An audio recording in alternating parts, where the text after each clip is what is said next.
sejahtera, kembali bersama saya Rindu Marito Nenggolan, CGP Angkatan 9 Kabupaten Karimun. Saya tidak sendiri pada hari ini, saya ditemani oleh Bapak Nur Muhammad Azani, Guru Mata Pelajaran Sejarah SMA Negeri 1 Tunggul. Apa kabar Pak Azani? Alhamdulillah sehat Pak. Ya. Bagaimana dengan keluarga? Sehat semua. Oke, terima kasih.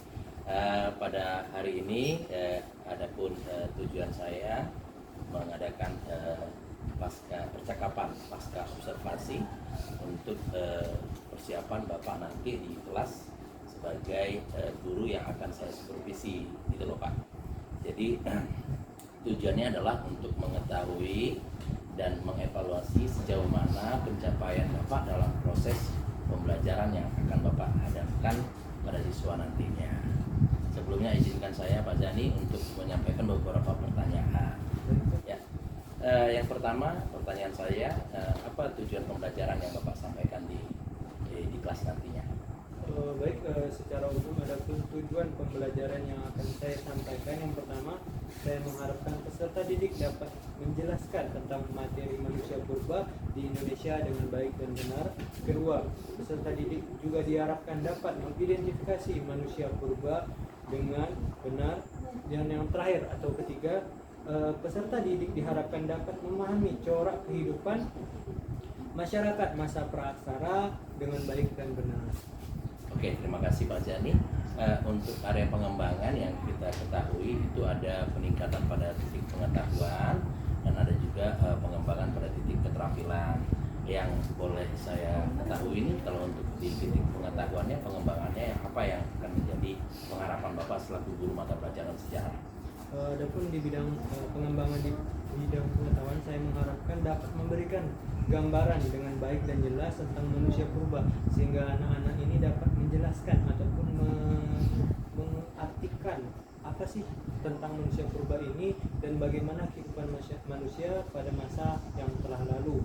Adapun di bidang keterampilan, saya mengharapkan dengan adanya materi manusia purba ini dapat melatih kreativitas dan juga daya argumentasi siswa untuk mengajukan pendapat dalam berdiskusi nantinya. Terima kasih. Berarti Pak Zani, intinya pada saat Pak Zani mengajar di kelas sudah ada beberapa poin tentang pembelajaran bersifat diferensiasi, ada juga pembelajaran yang sosial emosional. Tadi Pak Zani sudah mengatakan adanya pengambilan keputusan yang bijaksana atau yang bertanggung jawab padahal anak untuk berdiskusi nantinya. Selanjutnya izin Pak Zani untuk memperlengkapi percakapan kita di pasca di pra observasi. Ya, saya ingin bertanya dulu nih, strategi pembelajaran seperti apa atau metode pembelajaran seperti apa yang Bapak gunakan nantinya di dalam kelas? Kalau metode pembelajaran saya menggunakan cooperative learning, yang mana adapun modelnya menggunakan model pembelajaran sosial emosional dan juga diferensiasi, yang mana dengan model ini diharapkan dapat mengembangkan baik itu pengetahuan maupun keterampilan yang dimiliki oleh siswa nantinya. Oke, terima kasih Pak Jani. Untuk di sarana atau alat-alat atau media yang Bapak gunakan nanti di kelas seperti apa Pak? Adapun sarana dan alat-alat yang digunakan dalam pembelajaran, yang pertama saya akan menggunakan Infocus, kedua menggunakan laptop, dan ketiga akan menggunakan buku atau bahan ajar yang juga dimiliki oleh para peserta didik. Oke, terima kasih Pak Jani. Ini pertanyaan yang mungkin pemungkas terakhir. Kapan rencananya dan kelas berapa itu Pak? Insya Allah kalau tidak ada halangan saya akan melakukan pembelajaran ini di kelas 10.8 pada hari Senin jam pelajaran pertama Pak. Oke, terima kasih. Cukup sampai di sini percakapan praobservasinya. Ya, semoga nanti Bapak dalam pengajaran, ya intinya kami sebagai supervisor Bapak bersifat mendampingi Pak Zani dalam mengajar agar Pak Zani itu lebih sesuai dengan standar pembelajaran yang benar dan juga lebih termotivasi dan semangat dalam pembelajaran nantinya. Cukup sampai di sini. Terima kasih Pak Zani. Dan nanti saya akan masuk kelas Pak Zani. Semoga Pak Zani tetap semangat. Selamat siang. Oke, terima kasih. Oke, selamat pagi anak-anak semua. Baik, seperti biasa sebelum kita pembelajaran Silakan ketua kelas untuk mempersiapkan kelas. Bersiap berdoa mulai.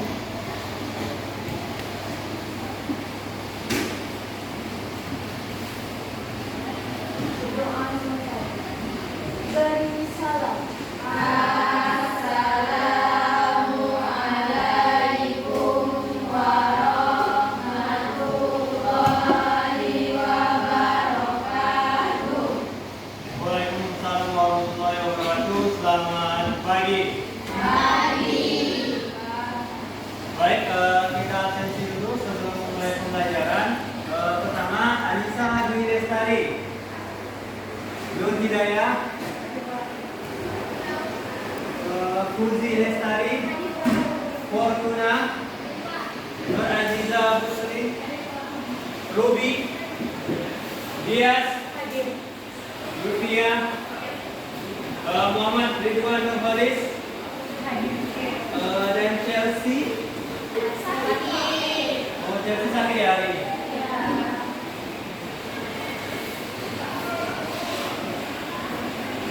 Baik, seperti minggu sebelumnya yang telah Bapak jelaskan, hari ini kita akan membahas salah satu materi pembelajaran sejarah yang berjudul dengan judul Manusia Purba.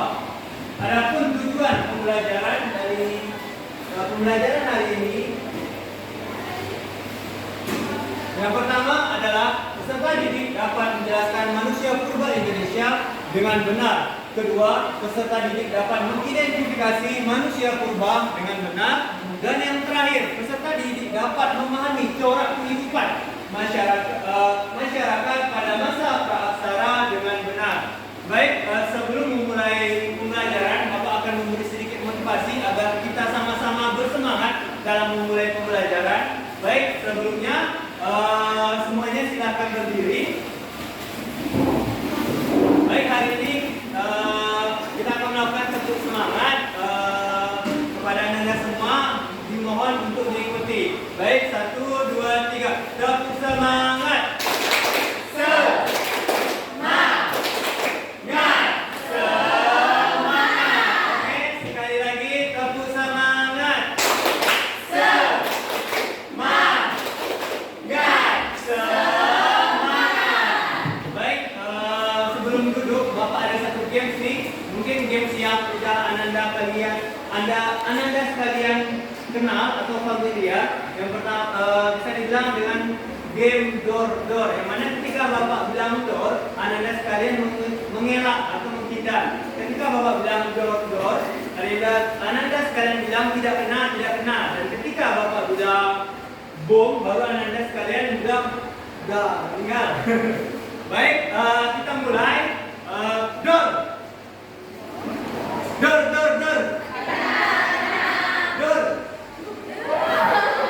Oke, kita ulangi lagi, mungkin masih ada yang belum fokus. Oke, kita mulai gamesnya pertama. Door.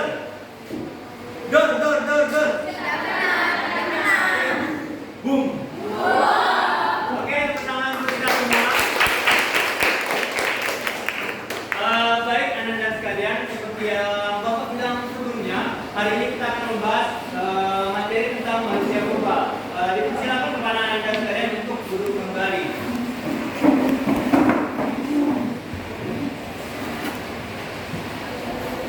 Sebelum itu kita bakal membahas sedikit tentang teori-teori atau asal-usul manusia purba.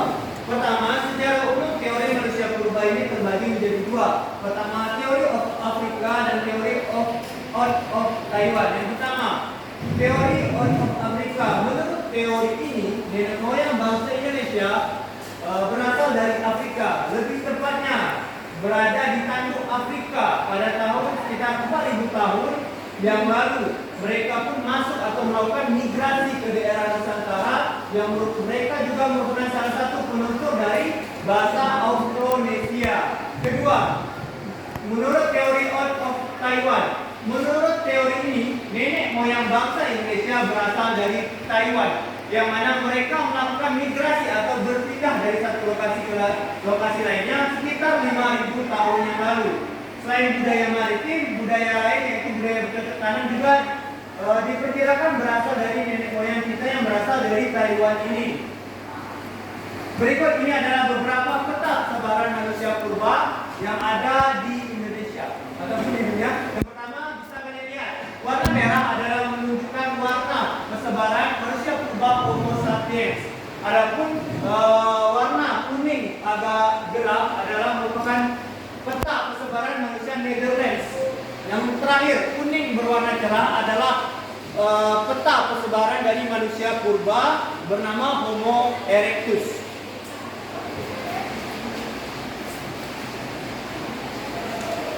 Berikutnya teori asal-usul nenek moyang bangsa Indonesia. Ada sambungannya lagi yang ketiga, teori of Yunan, yang mana menurut teori ini nenek moyang bangsa Indonesia berasal dari Yunan, Tiongkok. Ada 3 gelombang migrasi manusia Yunan ke Indonesia, yaitu bangsa Melanesoid, bangsa Proto Melayu dan Diotro Melayu.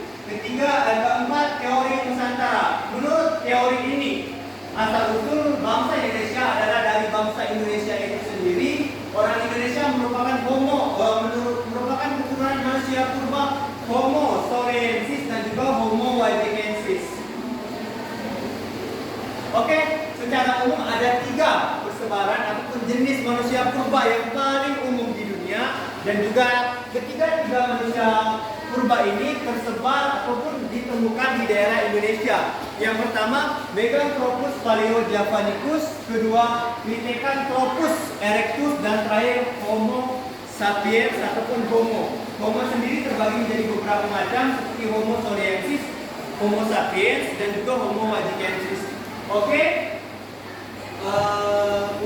Untuk selanjutnya, Anda semua mempunyai memiliki buku LKS, bukan? Baik, seperti yang kalian ketahui, karena kalian juga sudah berkelompok, maka Bapak akan memberikan masing-masing materi dari 3 manusia purba ini untuk satu kelompok per satu kelompok. Jadi nanti kalian akan mengadakan yang namanya diskusi kelompok. Jadi misalnya kelompok 1 mengambil Meganthropus paleojavanicus. Jadi kalian akan merembukan atau mendiskusikan tentang Meganthropus itu manusia purba yang bagaimana, ciri-cirinya bagaimana. Setelah kalian berdiskusi nanti akan mendapatkan kesimpulan. Setelah itu kalian perwakilan dari kelompok 1 atau 2 atau 3 akan maju ke depan untuk menjelaskan yang namanya hasil presentasi. Oke, dari tadi kita bahas manusia purba. Jadi di sini ada tak yang tahu sih apa sebenarnya manusia purba? Silakan angkat tangannya. Ya, silakan Puji. Oke, bisa Puji jelaskan sedikit Homo sapiens ini manusia purba yang bagaimana? Homo sapiens berarti manusia sempurna, baik dari segi fisik, volume, otak maupun postur badannya secara umum tidak jauh berbeda dengan manusia modern. Homo sapiens terkadang juga diartikan dengan manusia bijak karena telah lebih maju dalam berpikir dan menyiasati tantangan alam. Oke, baik. Terima kasih untuk seperti yang teman kalian jelaskan, jadi manusia purba secara umum banyak jenisnya. Tetapi manusia purba adalah manusia yang mana pada saat itu masih belum mengenal tulisan. Jadi sebenarnya manusia purba terbagi menjadi praaksara dan aksara, yaitu ketika manusia purba belum mengenal tulisan dan ketika manusia purba telah mengenal tulisan. Oke, selanjutnya langsung Bapak bagi aja materi untuk per kelompok. Untuk kelompok 1 Meganthropus ya materinya silakan didiskusikan. Kelompok 2 Pithecanthropus silakan didiskusikan, dan terakhir kelompok ketiga Homo. Jadi silakan kalian diskusikan, kalian rembukan apa yang bakal kalian nanti jelaskan ketika presentasi di depan. Jadi dicatat di ada buku semua kan? Oke, silakan ditulis di bukunya, dibuat apa-apa aja sih, misalnya contoh Meganthropus itu apa, berasal dari bahasa apa, ciri-cirinya bagaimana, dan itu kesimpulan tentang Meganthropus itu bagaimana. Jadi silakan masing-masing kelompok untuk mendiskusikannya. Baik.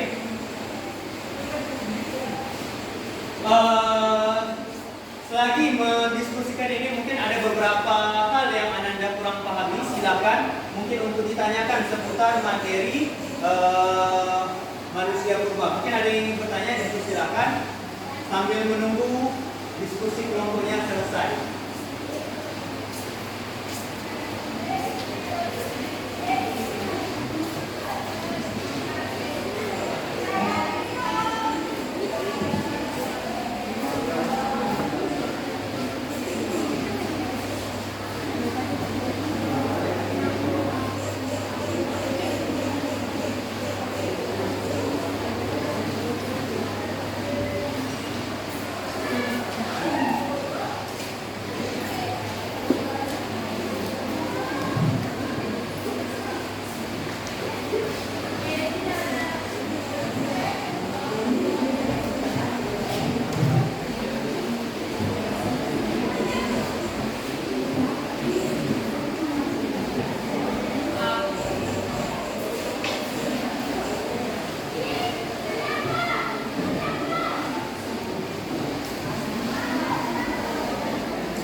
Oke, Ananda udah selesai.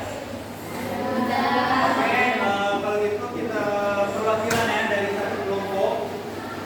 Silakan kepada kelompok 3 untuk maju mempresentasikan hasil diskusinya. Seperti biasa pada umumnya seperti berdiskusi ataupun presentasi biasanya, silakan perkenalkan nama, berasal dari kelompok apa, dan materi apa yang akan dijelaskan. Nanti terakhir silakan buka sesi tanya jawab. Mungkin ada beberapa teman kalian yang akan bertanya mengenai materi yang kalian jelaskan. Oke? Oke, kepada kelompok 3 disilakan maju. Beri tepuk tangan kepada kelompok 3.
Jadi pertanyaan dari kelompok 1 dari Ustaz ini, apa saja jenis dari manusia homo dan tolong menjelaskan tentang manusia homo tadi.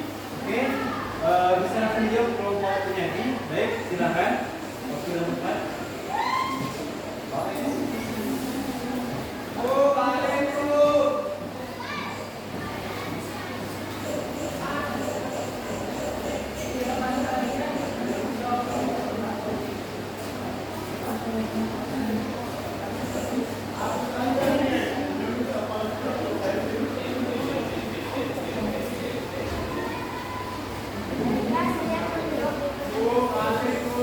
Apa saja jenis dari manusia homo dan jelaskan. Beberapa spesimen menggolongkan manusia homo sapiens yang dikelompokkan sebagai berikut. A. Manusia wajah Homo sapiensis. Pada tahun 1889, Stefan Yeager menemukan manusia wajah di sebuah lereng di lereng pegunungan khas barat laut Kampudarat dekat Gunung Gampung, Jawa Timur.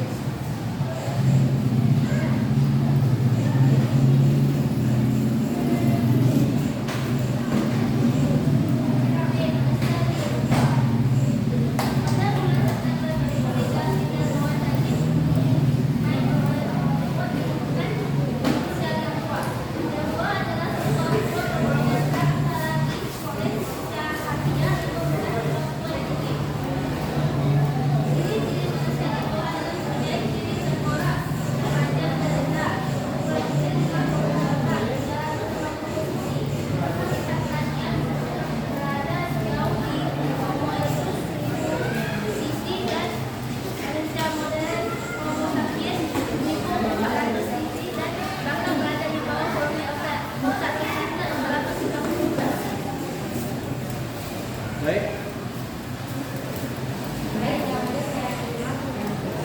Baik, terima kasih kepada kelompok 3 yang sudah mempresentasikan hasil diskusinya. Aplaus dulu untuk kelompok 3. Oke, kepada anggota kelompok 3 disilakan untuk kembali ke tempat duduknya.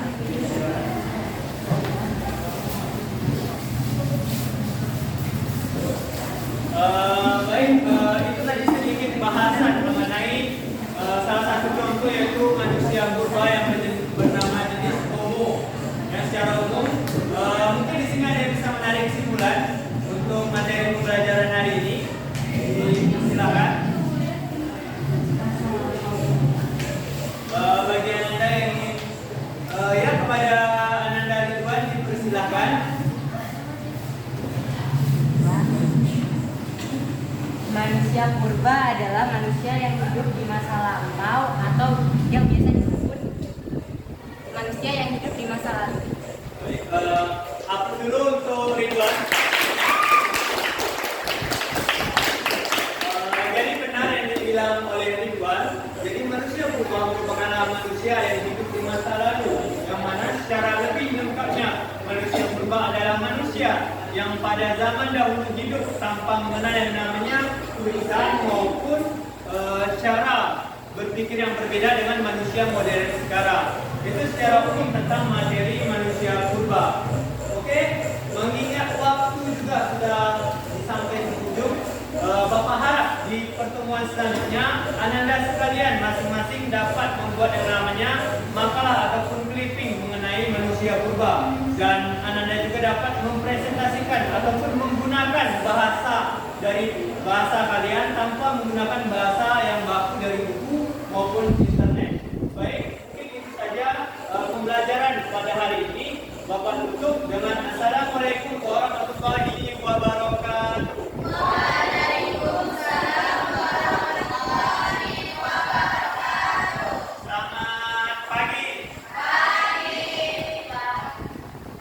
Oke, terima kasih Pak Zani. Tadi saya sudah di kelas Bapak, saya sudah melihat dan menyaksikan secara langsung, kita mengamati dan sedikit mencatat bagaimana proses pembelajaran yang Bapak lakukan tadinya di kelas. Oke, untuk memperlengkapi pemahaman kita terhadap percakapan pasca observasi ada beberapa pertanyaan yang akan saya sampaikan kepada Bapak.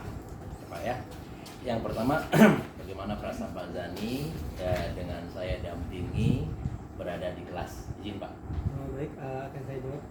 Mungkin pada saat pertama kali mengajar, karena sudah lumayan lama juga tidak didampingi oleh seseorang, ketika mengajar saya mengalami perasaan yang sangat gugup.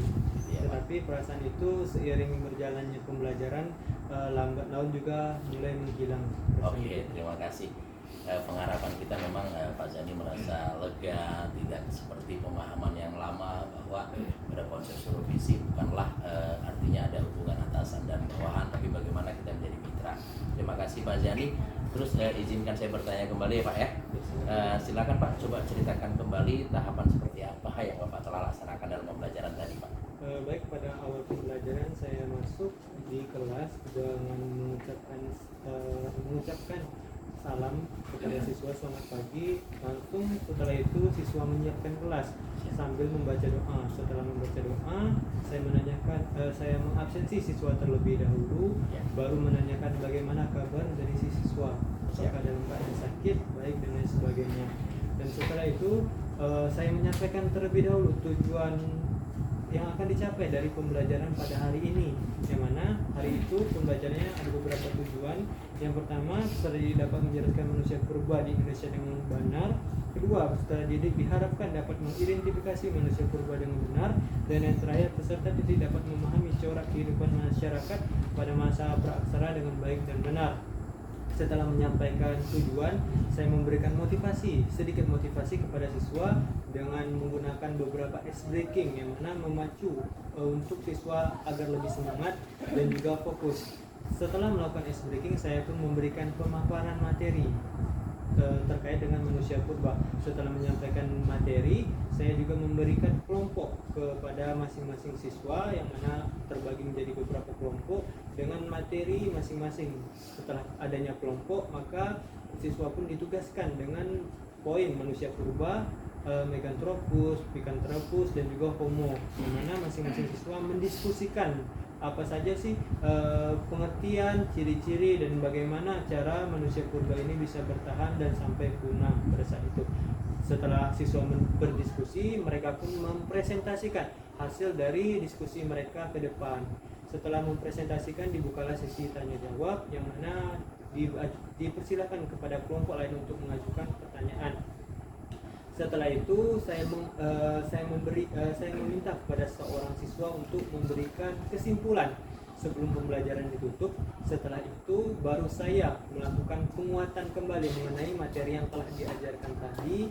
Dan terakhir saya menutup dengan mengharapkan bahwa kedepannya siswa dapat juga berubah ataupun dapat memahami materi ini dengan tugas yang akan diberikan selanjutnya, Pak.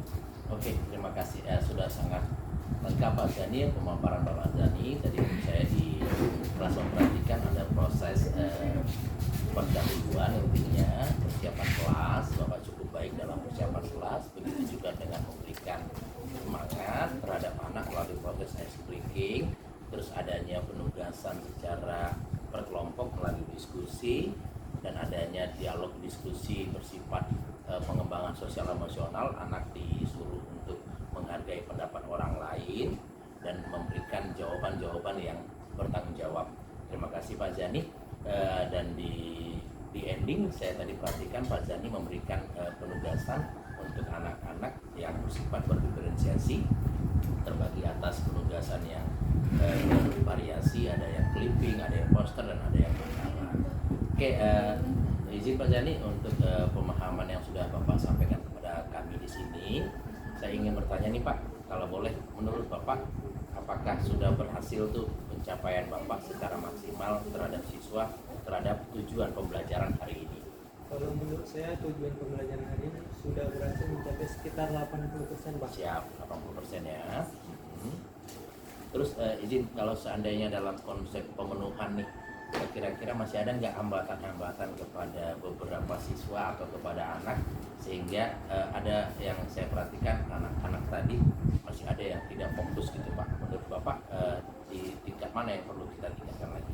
Kemungkinan saya akan menambahkan modulnya, mungkin ditambahkan dengan kuis dalam bentuk work file yang mana setelah adanya quiz ini diharapkan dapat menarik kefokusan siswa agar mereka lebih fokus pada pembelajaran ataupun materi yang akan dijelaskan ke depannya.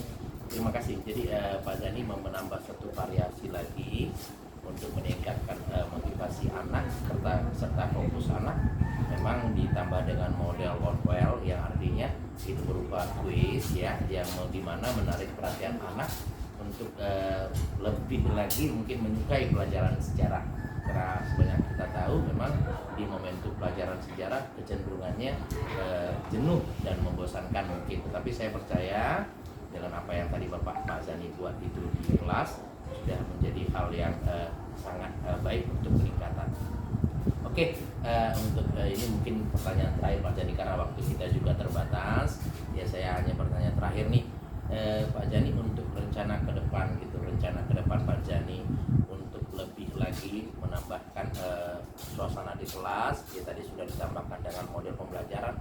Ada nggak mungkin untuk poin-poin untuk penyampaian pembelajaran sosial emosional seperti hal anak dituntut kemandirian? Maksud saya apa? Ada nggak nanti niat Pak Zani untuk menambah tugas-tugas mandiri mungkin seperti itu? Saya juga sudah merencanakan ke depannya. Insya Allah kalau misalnya tidak ada masalah, saya akan mengajukan tugas kepada anak-anak secara mandiri, yang mana dengan menugaskan dalam bentuk clipping ataupun poster, yang mana hal ini akan membuat anak itu merasa bertanggung jawab untuk menyelesaikan tugasnya secara pribadi, yang mana seperti kita ketahui kalau di dalam tugas kelompok terkadang ada beberapa anak yang tidak melakukan tugasnya secara berkelompok. Dengan adanya tugas clipping ataupun poster ini secara mandiri diharapkan memunculkan ataupun menumbuhkan rasa tanggung jawab ataupun kemandirian dari anak-anak peserta didik kita. Oke, terima kasih. Ini hanya sekedar pemahaman bagi saya selaku supervisor ya, intinya adalah pendampingan. Menurut Pak Zani ini apa yang Pak Zani rasakan setelah melakukan percakapan dengan saya?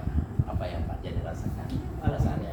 Perasaan saya setelah melakukan percakapan, yang pertama saya merasa lega, kedua saya juga merasa mendapat tambahan ilmu yang mana sebelumnya mungkin tidak pernah saya sadari, tetapi dengan adanya supervisi ini saya mendapat penambahan pengetahuan mengenai pola-pola ataupun cara-cara mengajar yang lebih baik untuk membantu peserta didik lebih fokus ke depannya, Pak. Oke, terima kasih Pak Zani sudah cukup membantu dalam pemahaman kita dalam supervisi akademik yang bersifat bagaimana seorang supervisor itu adalah pendampingan begitu.